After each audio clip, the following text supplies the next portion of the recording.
Ya. Voy a ver un poquito, sí, está bien. Hemos quedado acá, ¿verdad? En polisacáridos, chicos, tengo registrado. Grupo 310, 8 de abril. ¿Se ve bien la pantalla, chicos?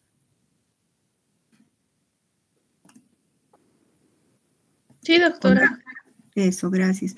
Ya hemos visto entonces, ya hemos visto monosacáridos, también hemos visto disacáridos, y hemos visto la estructura de los más importantes disacáridos como la maltosa, la sacarosa. Hemos visto cómo se escribe, cómo es la estructura de la sacarosa. Eso sí tienen que saber, chicos, cómo se escribe la celobiosa y la lactosa, que vamos a ver en práctica, sobre todo para prácticas, no solo para prácticas de teoría también. Bueno, una vez que hemos acabado monosacáridos y disacáridos, pasamos a polisacáridos. Como su nombre nos está indicando, pues etimológicamente están formados, los polisacáridos son moléculas que están formadas por cientos y hasta por miles de unidades monoméricas. Todas las unidades monoméricas, imagínense una cadenita, esas que se utilizan de adorno, una cadenita, cada eslaboncito de la cadena sería una molécula de glucosa.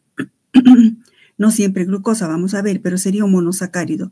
Y cada eslaboncito unido con otro están unidos, quiero decir, mediante enlaces oglicosídicos. Recuerdan que el enlace oglicosídico es la unión entre dos oxidrilos que forman este enlace oglicosídico, que en esencia es un enlace, o químicamente es un éter. Entonces, en todo polisacárido hay 3 elementos estructurales que debemos tener en cuenta. ¿Cuáles son? Primero, la identidad de los monómeros. ¿De qué monómeros está compuesto un polisacárido? Pueden ser unidades de glucosa o pueden ser unidades de glucosa y galactosa u otros monosacáridos. Entonces, la identidad de los monosacáridos, subrayen. Luego, tenemos que tener en cuenta la naturaleza de los enlaces glicosídicos entre ellos. ¿Qué quiere decir la naturaleza de los enlaces glicosídicos? Se refiere a si son enlaces alfa 1,4, alfa, entre paréntesis pongan aquí, ejemplo, puede ser alfa 1,4 o beta 1,4 o alfa 1,2, etc. A eso se refiere la naturaleza de los enlaces glicosídicos, que sería su configuración anomérica también, ¿verdad?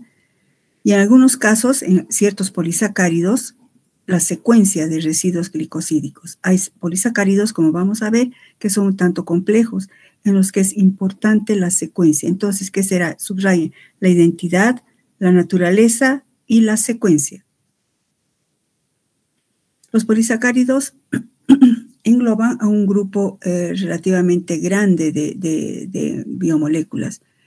Y desde el punto de vista de la estructura y la función, los polisacáridos se clasifican en homopolisacáridos y en heteropolisacáridos. Etimológicamente, como su nombre indica, homo significa lo igual.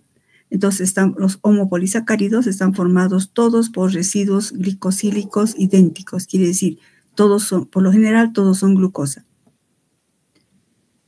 A su vez, dentro de los homopolisacáridos hay una subclasificación. Ahí están los polisacáridos de reserva y los polisacáridos estructurales. Los de reserva incluyen al almidón en las plantas, pueden sacar ahí, bueno, no está de más, almidón en las plantas y glucógeno o glicógeno, que es lo mismo, glucógeno en los animales y en los microorganismos. Y los polisacáridos estructurales están en la celulosa, en las plantas vegetales, en los vegetales, y la quitina en los crustáceos, en ciertos animales, en los crustáceos, que no vamos a prestarle mayor atención. Esos son los homopolisacáridos de reserva y estructurales. Y también tenemos a los heteropolisacáridos. Etimológicamente, hetero significa diferentes, pues estos están formados por residuos glicosílicos diferentes. Y ya en este grupo de heteropolisacáridos reconocemos, por ejemplo, a las glicoproteínas. Y estos heteropolisacáridos ya transportan información. ¿Recuerdan el capítulo 1? Habíamos dicho, hay biomoléculas que transportan o sugieren información y otros no. Pues aquí ya algunos heteropolisacáridos sí ya transportan información. vamos a ver más adelante. Entonces, esta es una clasificación en función de su estructura y su función. Comencemos con los homopolisacáridos. Y vamos a ver con los polisacáridos de reserva o almacenamiento. Tenemos al almidón. El almidón es el homopolisacárido o polisacárido típico de las plantas.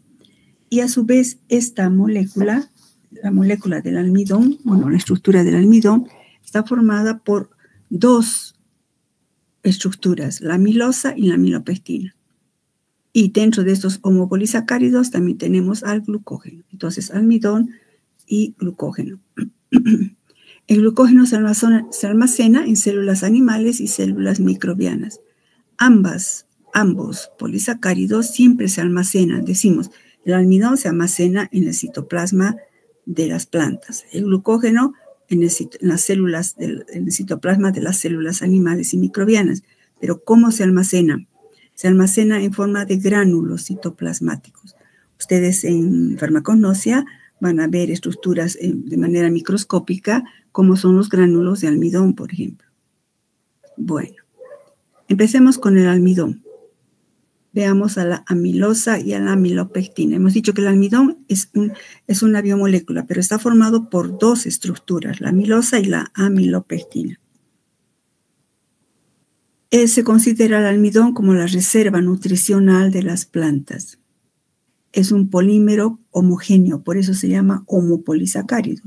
Es un polímero de la alfa-D-glucosa, es decir, que todas sus unidades monoméricas son alfa-D-glucosa, subraye, polímero de alfa-D-glucosa. Y por eso también se lo llama alfa-glucano, es decir, un glucano, un polisacárido formado por solo moléculas de alfa-D-glucosa. Entonces, empecemos a ver una de las estructuras, la amilosa. La amilosa posee una estructura, bueno, la mayoría de las biomoléculas que son un tanto más complejas, vamos a ver de aquí en adelante, chicos, tienen una estructura primaria y una estructura secundaria. Subrayen estructura primaria, se refiere a la composición de sus residuos o componentes monoméricos. La estructura primaria se refiere a la composición e identidad, escriban, composición e identidad de los componentes monoméricos.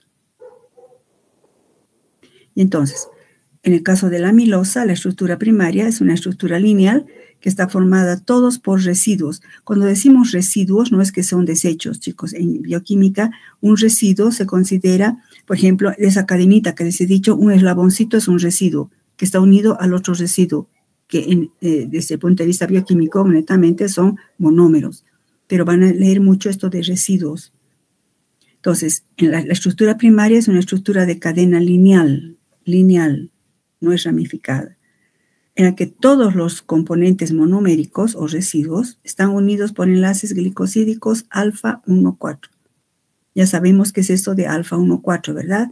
El oxidrilo de la posición 1 de un monómero se ha unido con el oxidrilo del carbono 4 del otro monómero.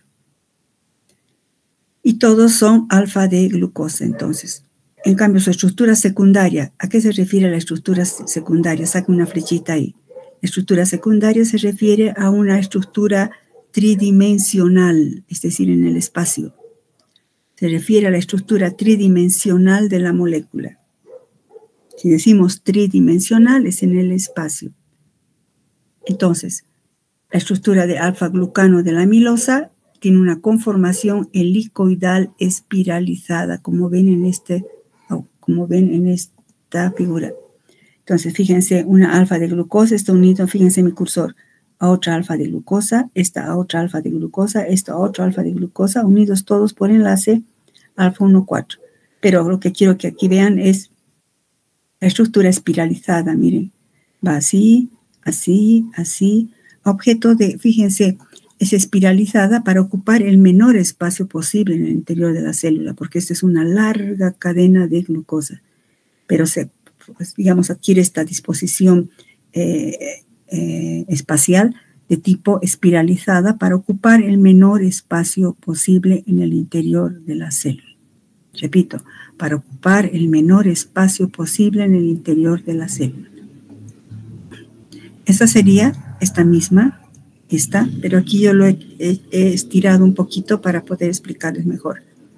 Fíjense la conformación helicoidal de la amilosa. Esta sería una glucosa, ¿verdad? Que está aquí ahora simbolizada en la representación de la estructura conformacional de cilia. Este es el oxígeno, fíjense en mi cursor. Este es el carbono 1 o carbono anomérico. 1, 2, carbono 2, carbono 3, carbono 4.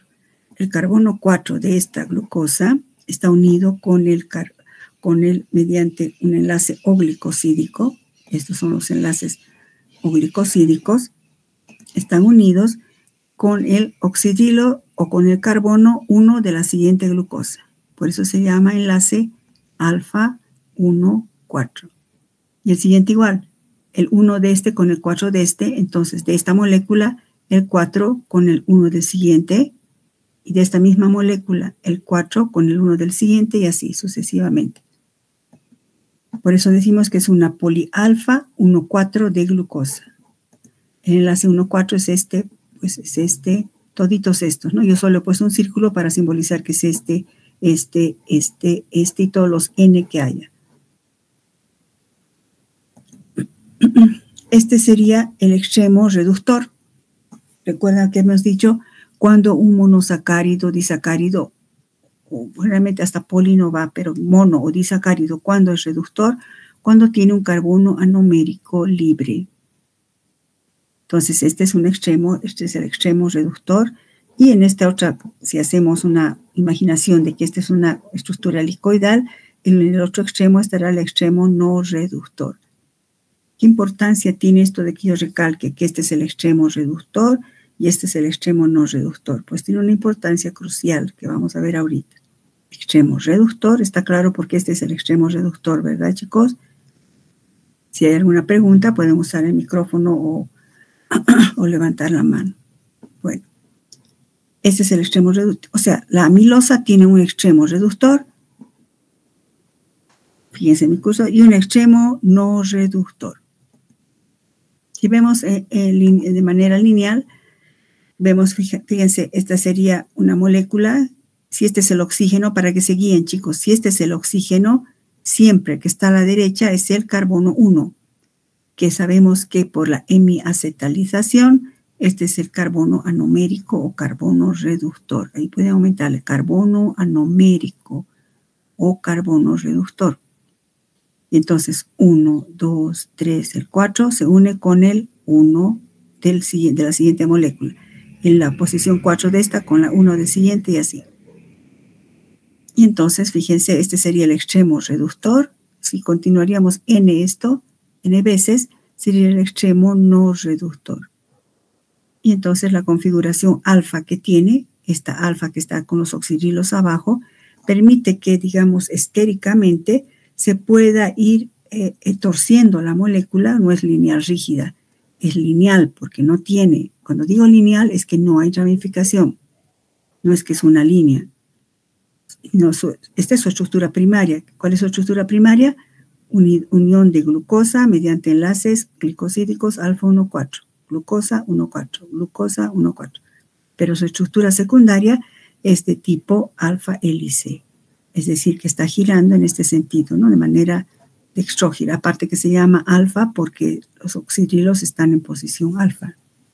El carbono anomérico, que eso ya hemos visto, ¿verdad? Bueno.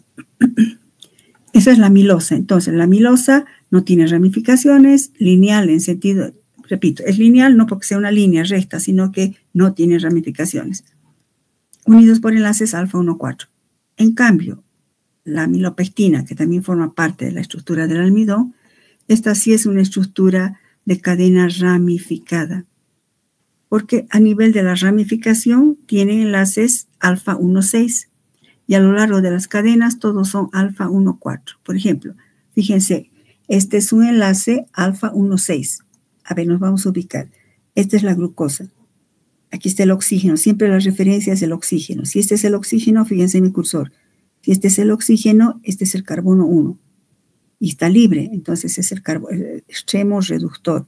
Si este es el 1, el 2, el 3 y el 4, se une con el 1 del siguiente, el 1, el 2, el 3, el 4, el 5, y de esta molécula el 6 se está uniendo con el carbono 1 mediante el enlace glicosídico con el carbono 1 de una ramificación. Y entonces el punto de ramificación, ponga ramificación, el punto de ramificación es el enlace alfa 1,6. ¿Está claro eso, verdad, chicos?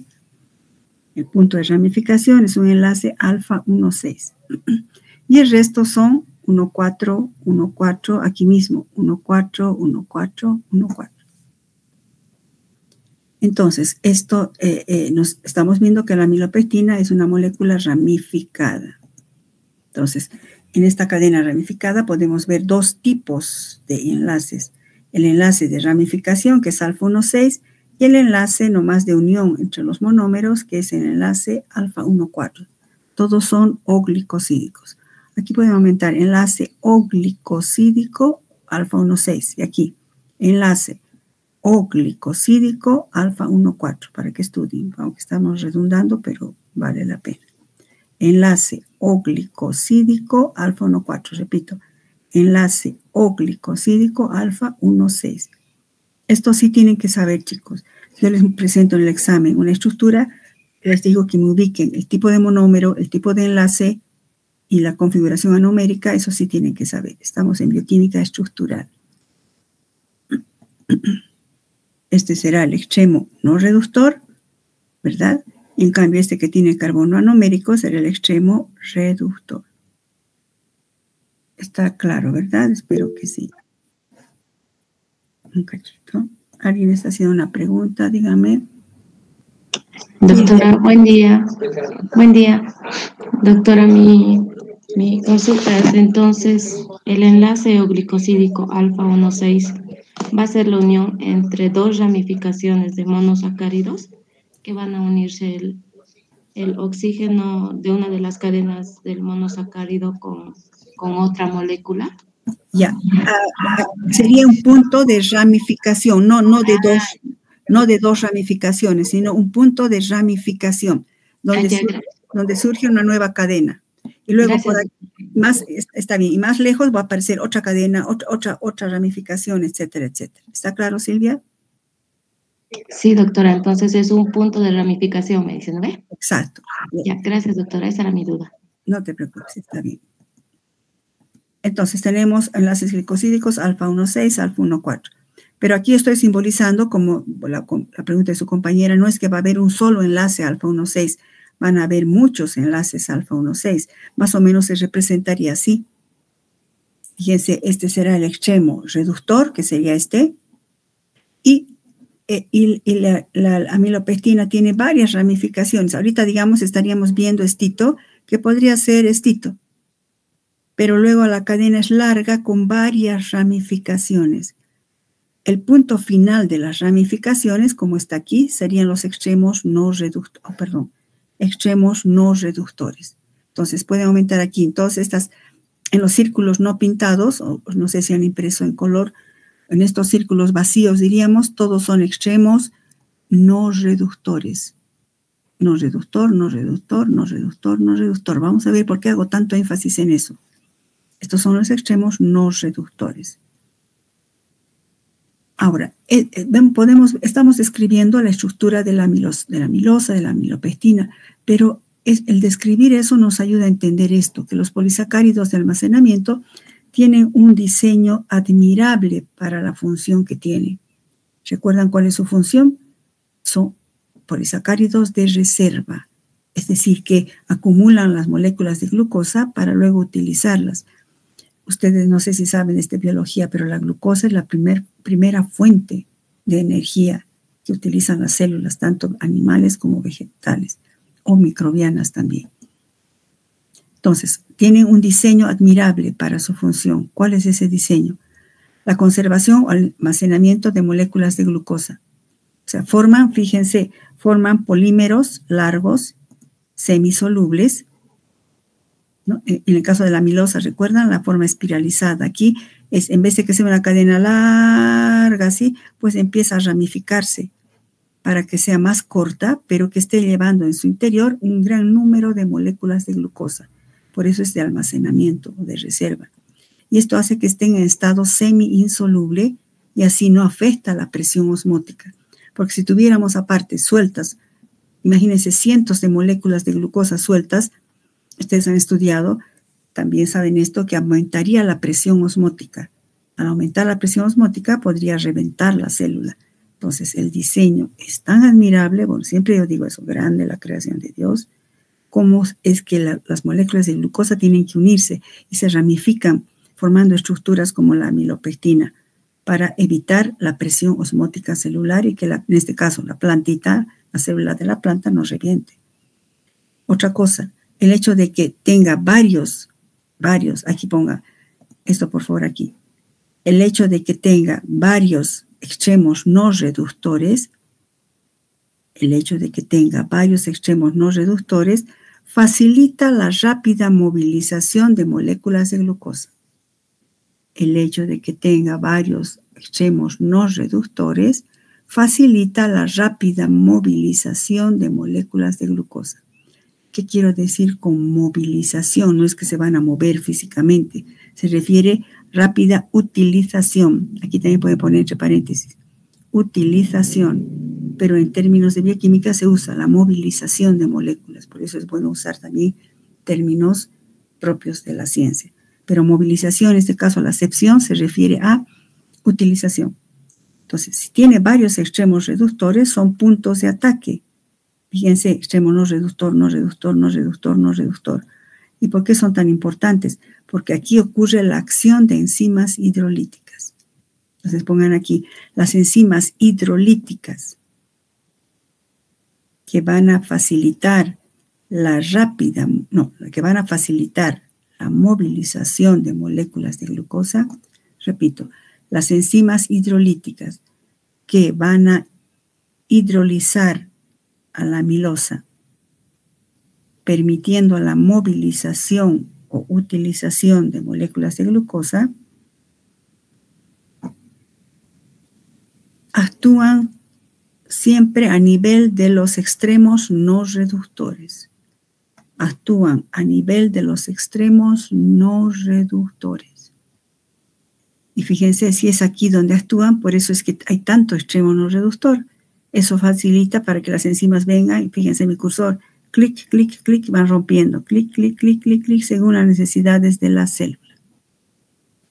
A eso se refiere un diseño admirablemente adaptado para la función que realiza. Ahora, hemos dicho que el almidón es una fuente de reserva. Si es una fuente de reserva, pues es para que la plantita utilice. Recuerda, al inicio del capítulo hemos dicho que cómo se sintetizan el origen de los carbohidratos a partir del anhídrido carbónico. Por acción de la luz solar más agua, las plantas por la fotosíntesis generan monosacáridos. A partir de los monosacáridos generan disacáridos, trisacáridos, hasta polisacáridos. Y es la manera en la cual van a almacenar en forma de gránulos en el interior del citoplasma de las plantas. Ahora, si es un almacén, pues tiene que usar, ¿no? Entonces, ¿cómo se degrada el almidón? Ustedes en farmacognosia también han visto o van a ver, no sé. Aquí nada más es como para hablar de los dos tipos de biomoléculas, ¿no? El almidón se degrada gracias a estas enzimas hidrolíticas. Y que existe dos tipos de enzimas hidrolíticas. Existe la alfa-amilasa y la beta-amilasa. En los vegetales estoy hablando. Ambas enzimas, tanto la alfa como la beta-amilasa, atacan a la fracción tanto de la amilosa como de la amilopectina, pero siempre a nivel de sus extremos no reductores. Y lo que hidrolizan son los enlaces alfa 1,4. Y estas enzimas comienzan siempre por los extremos no reductores. Por eso he hecho tanto énfasis en cuál es el extremo reductor y cuál es el no reductor. La acción de la alfa y beta amilasa difiere en una de otra. Por ejemplo, La beta-amilasa es una enzima hidrolítica. Está aquí, hidrolítica, subrayenla, pónganle, no sé cómo quieran. La alfa y beta-amilasa son enzimas hidrolíticas. Cuando vemos enzimología vamos a ver mejor esto, pero ahorita hidro, que significa agua, lítica, ruptura, es decir, que rompen enlaces covalentes utilizando el agua. Hidrólisis, ¿no? Entonces, tenemos la beta-amilasa y la alfa-amilasa. La beta-amilasa corta de 2 en 2. Por ejemplo, aquí tendríamos, ¿dónde está el extremo? El extremo no reductor sería este, ¿verdad? Porque aquí está el carbono anomérico libre. El extremo no reductor, fíjense mi cursor es la beta-amilasa. Viene y dice, ¿dónde está el extremo no reductor? Ah, aquí. Voy a cortar 1, 2, clic, rompe esto, hidroliza.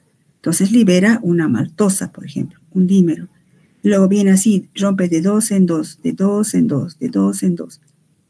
Esa enzima la tienen las plantitas. También tienen este otro tipo de enzima, la alfa-amilasa. Pero la alfa-amilasa es una enzima que no corta de 2 en 2, sino corta de una manera más aleatoria.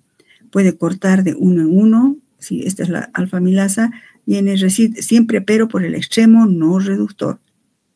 Puede cortar aquí o podría cortar acá, generando aquí una glucosa o una maltosa o una triosa y así. Tienen las plantas los dos tipos de enzimas. Entonces tenemos un solo extremo, la amilosa, por ejemplo, tiene un solo extremo reductor. Entonces, fíjense, va a venir la beta-amilasa, vendría 1, 2 por aquí. En cambio, la alfa-amilasa puede cortar aquí, puede cortar de 2 en 2, puede cortar de 3, de 1 en 1. En cambio, la amilopectina, fíjense, la amilopectina no tiene un solo extremo reductor, tiene más de un extremo no reductor. Aquí, aquí y todas las ramificaciones que tuviera. Entonces, de esa manera, esto favorece de que se vaya movilizando o cortando esto para que utilice la planta la glucosa para crecer, para sintetizar sus enzimas, sus aromas, sus alcaloides, etcétera, etcétera. ¿Y qué sucede en los mamíferos? En nosotros. Si nosotros consumimos, por ejemplo, hemos dicho, ¿recuerdan el ciclo energético de la vida? Las plantas sintetizan, son autótrofas, sintetizan a partir de anhídrido carbónico y agua por acción de la luz solar con sus enzimas en los cloroplastos, sintetizan monosacáridos, luego disacáridos, luego tri y polisacáridos. En el trigo, la papa y todo lo que nosotros comemos. Nosotros consumimos el almidón de las plantitas como fuente de carbono y energía o de glucosa. Nosotros tenemos que digerir, hemos comido esa papa, el arroz, el pan, lo que hubiésemos comido. Y ese almidón nosotros, los seres humanos, lo digerimos. Y no solo nosotros, la mayoría de los microorganismos superiores también lo hacen, como bacterias y los animales inferiores. Nosotros tenemos también una enzima hidrolítica, que es la amilasa salival a nivel de las glándulas salivales y la amilasa pancreática a nivel de nuestro páncreas. Esas son las secreciones digestivas. Estas enzimas, tanto la amilasa salival como la amilasa pancreática, son del tipo alfa-amilasa, como de las plantas, pero alfa. ¿Recuerdan? Alfa corta de manera aleatoria, de 1 en 1, de 2 en 2. Y entonces nosotros, la amilasa salival y pancreática es de tipo alfa-amilasa.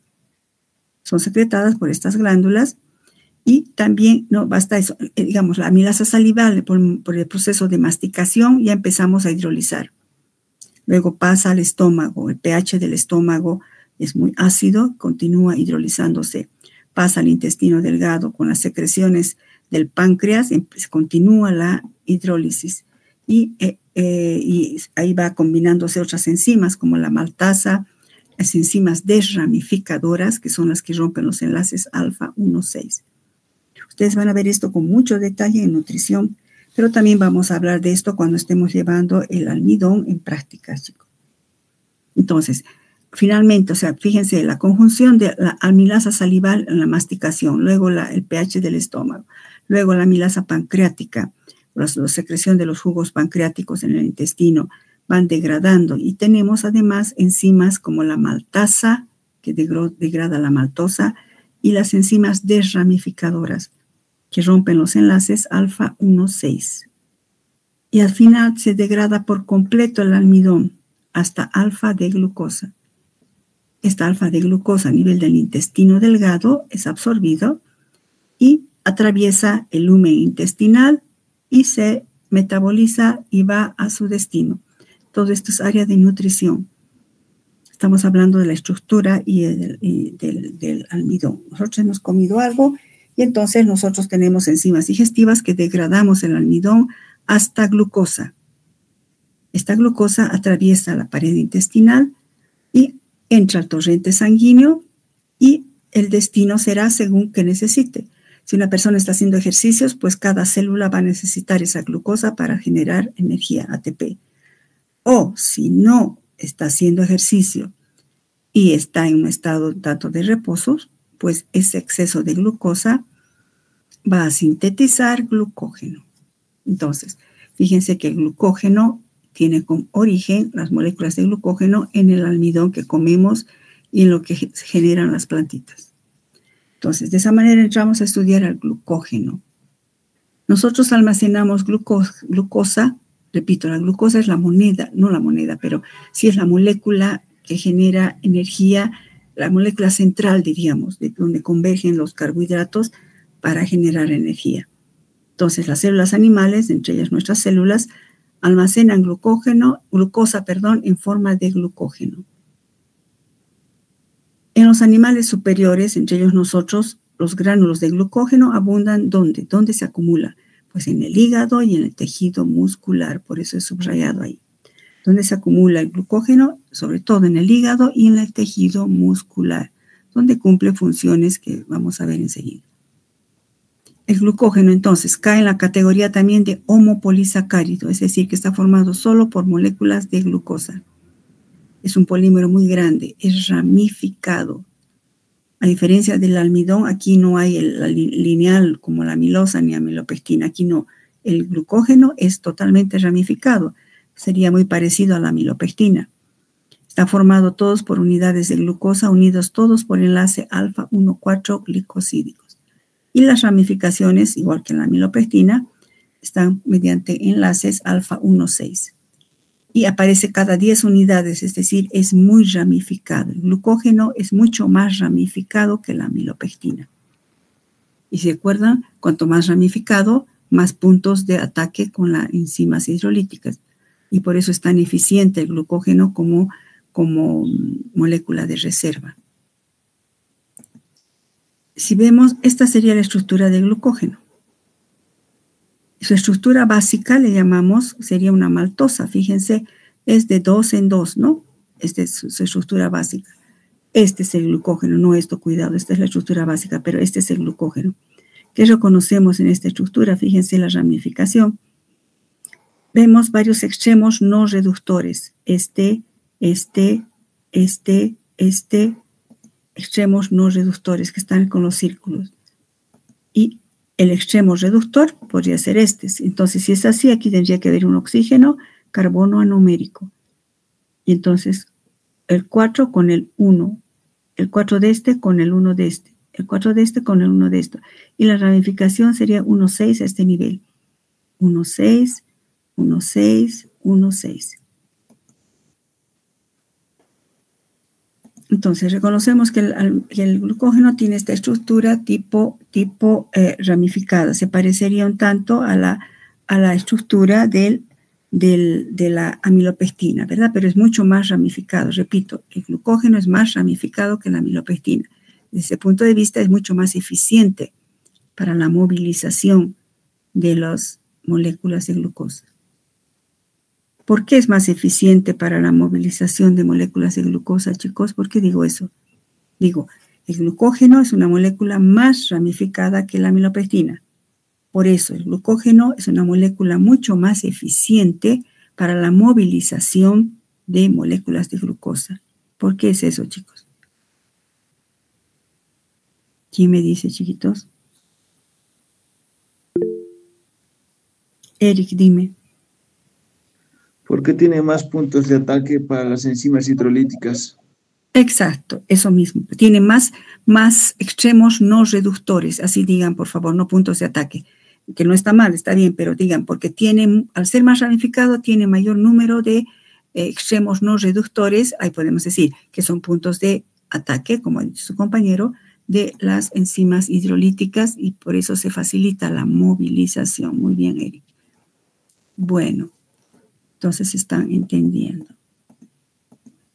¿Cómo es la degradación del glucógeno? Esto es un poco más complejo, chicos. Vamos a quedar aquí. Cuando tengamos los dos periodos vamos a entender mucho mejor.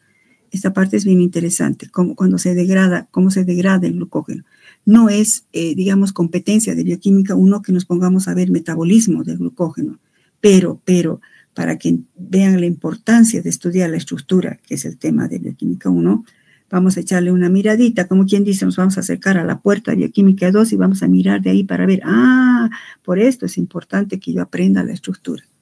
Vamos a quedar acá, chicos, mañana continuamos.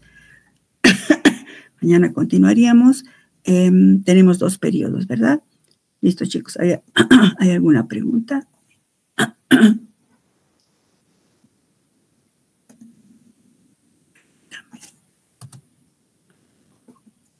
Con el 300 también estoy aquí. Permítame un cachito.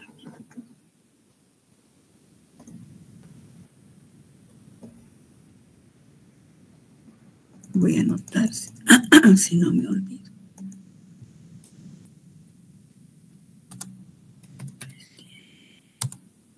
Hoy día es 14.